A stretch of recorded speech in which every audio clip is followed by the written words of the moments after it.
Hello everyone, this is Kubilay. Welcome to my talk. I will talk about Internet Connected Industry 4.0 systems. From a security perspective, I will show some challenges and opportunities. I work with Professor Andrew Martin in System Security Group in Oxford University. In the agenda today, I will go through some of the machines and industrial machines, and we will look into what is Industry 4.0, what is not Industry 4.0, what are the intellectual properties, assets, the data and code in industry, some of the real-world studies, and then we will see some of the threats, insider threat, for example, and I will show the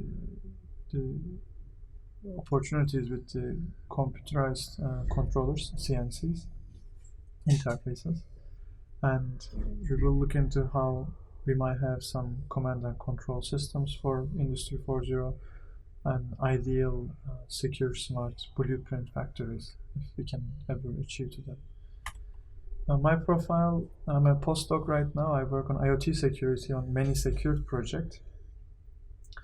I was at Oxford also for my DPhil, funded by Intel for SGX related projects. Before that, I was at ETH Zurich for Industry 4.0 projects. I worked on 2 CTI funded projects, and I'm a computer engineer.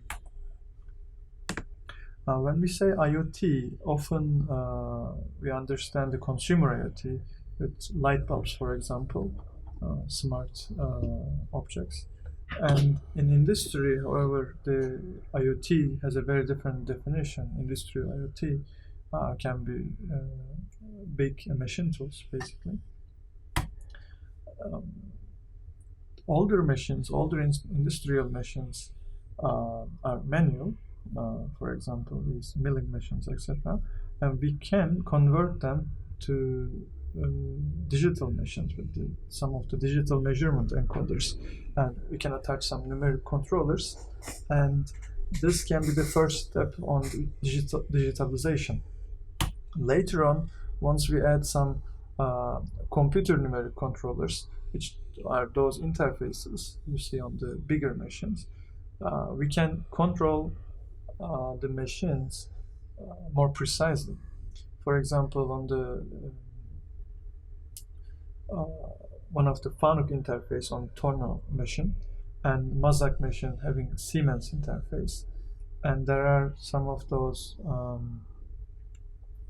CNC vendors producing those computers basically for any other machine manufacturers, and there are many other types of machines which can be doing additive manufacturing, and I'm not going to go into machine tools or machine classes, but generally the point is here I want to raise that these computer heads are critical.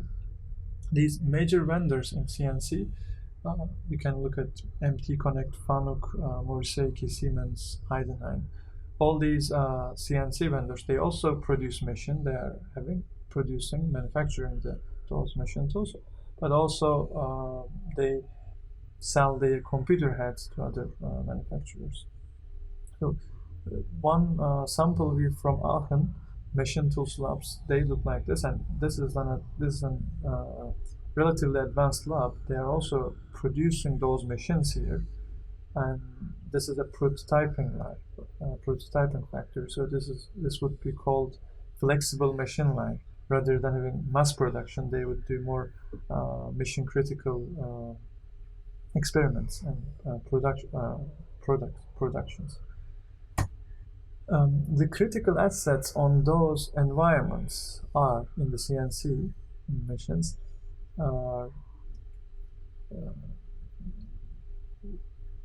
Varying from machine configurations to product information, which is maybe the blueprint, the geometry, and then there's a code translating the machine product geometry to the machine.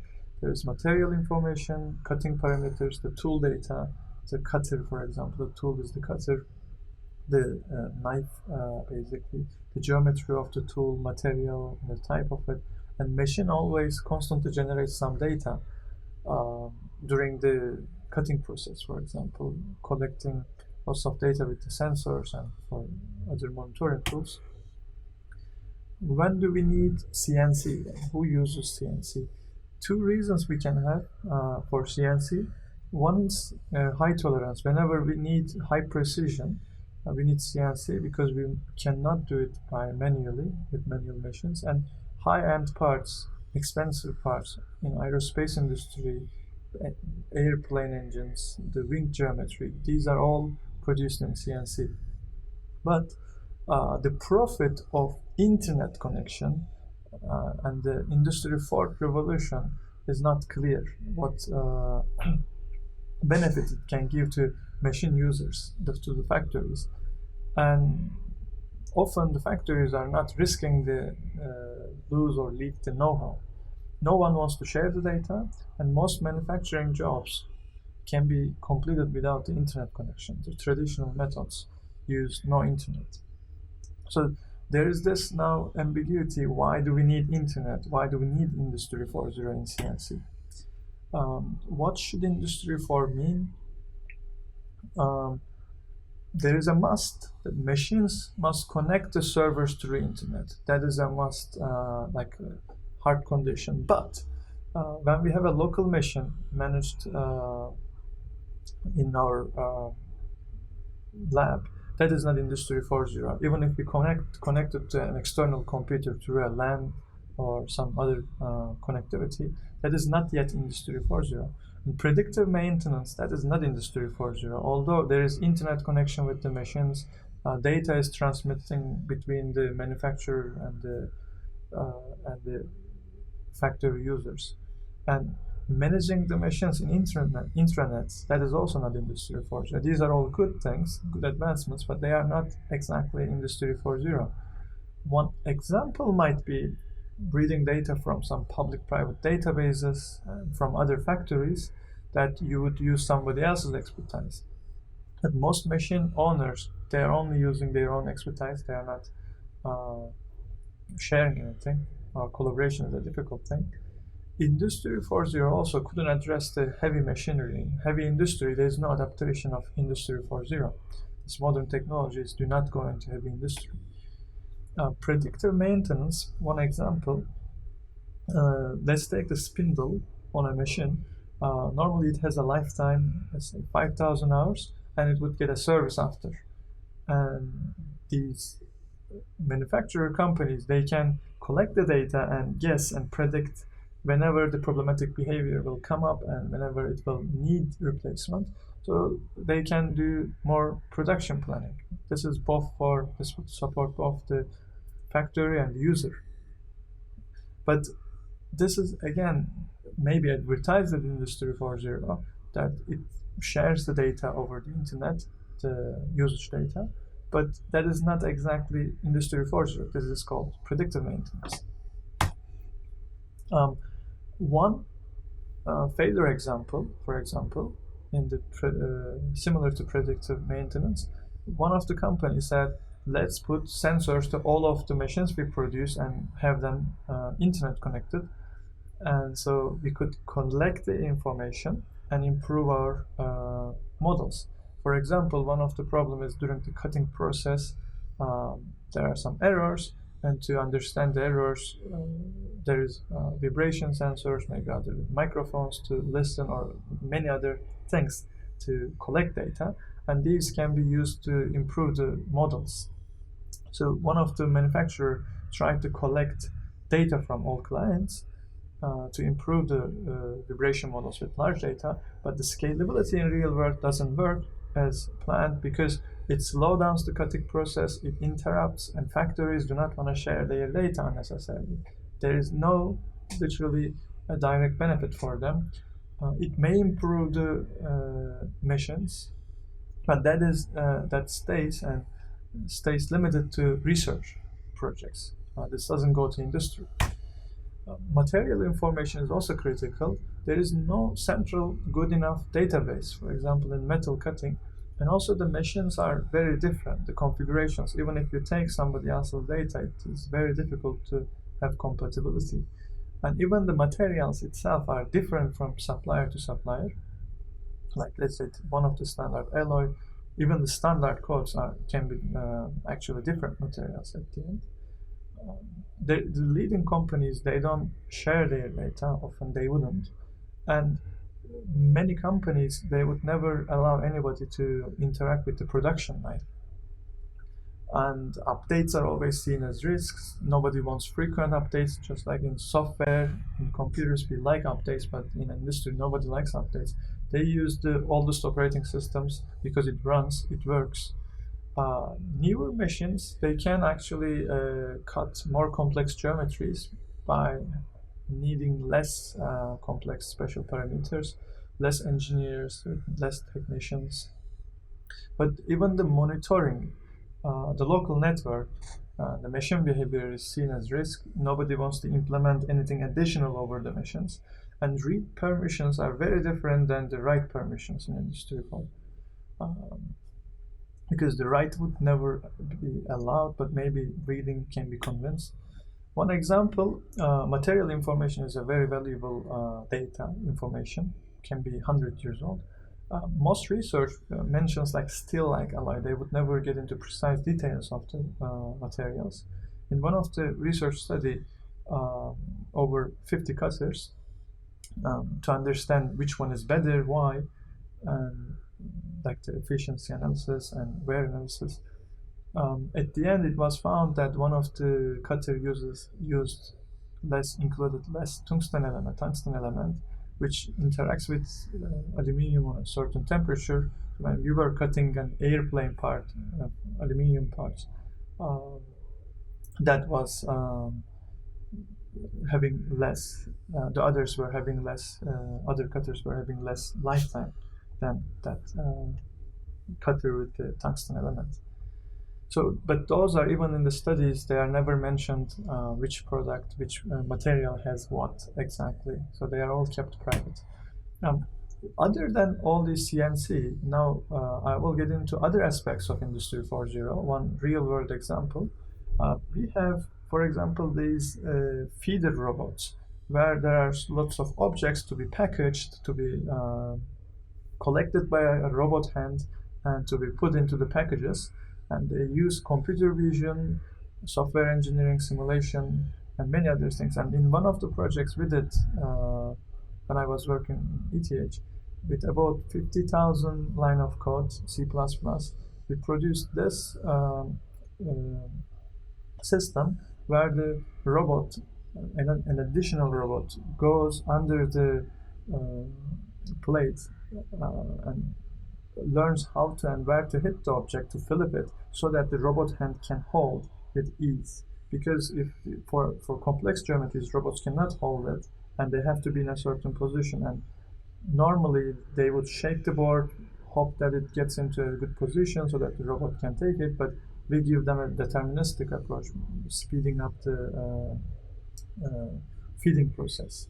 So the algorithm over there is private, and the data generated is private, and the object behavior is private, and that's the intellectual property that's in Industry 4.0. And it is it is utilizing simulation, AI, software engineering, computer vision, all combined, and this is an early process of before the feeder goes. The feeder system gets the whole data learned in advance. And so that's another aspect of Industry 4. Another example I would give, gear manufacturing.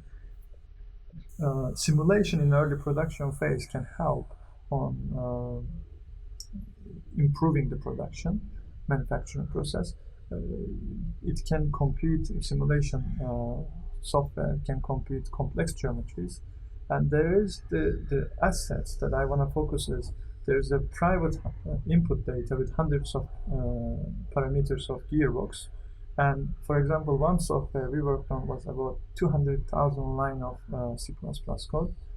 And that runs long-running computational tasks with lots of optimization and minimization problems. And at the end, you get a cutter geometry. And all these information, the input to the algorithm to optimize the parameters and compute the final geometry, everything is actually a private asset over there. So those are all actually they need protection.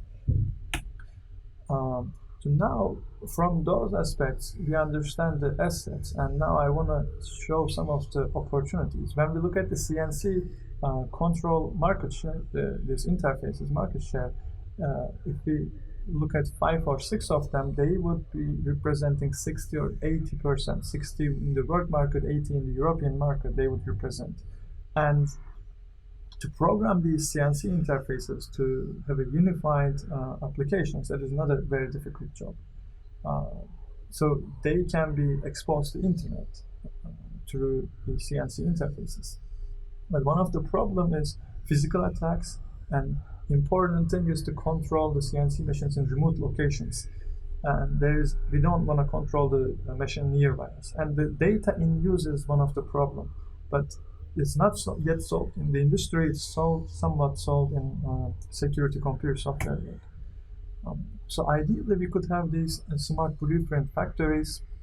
We could send our model, the blueprint, in a remote factory, and it produces, manufactures, and sends us back. But ideally, that would be amazing. But all supply chain must be secure over there. You have to trust all the production line. The problem over there is similar to IoT, consumer IoT, evil light bulb problem. We've taken light bulb from another country, and then all of a sudden this light bulb has a Linux stack inside and controls everything in the house. So this is a similar thing in industry. Insider threats, any other machines or tools or humans, they bring a lot of risk. Secure IoT gateways attempt to solve this problem in the consumer IoT domain, and these can be actually applied into the industry. And until these security problems are fixed, constantly the industrial knowledge know-how is leaking, and that's a really big problem. All these private algorithms, private data must be protected. And I would say, just like user data, we have now GDPR, the machine data, machine privacy should be treated as important as the user data.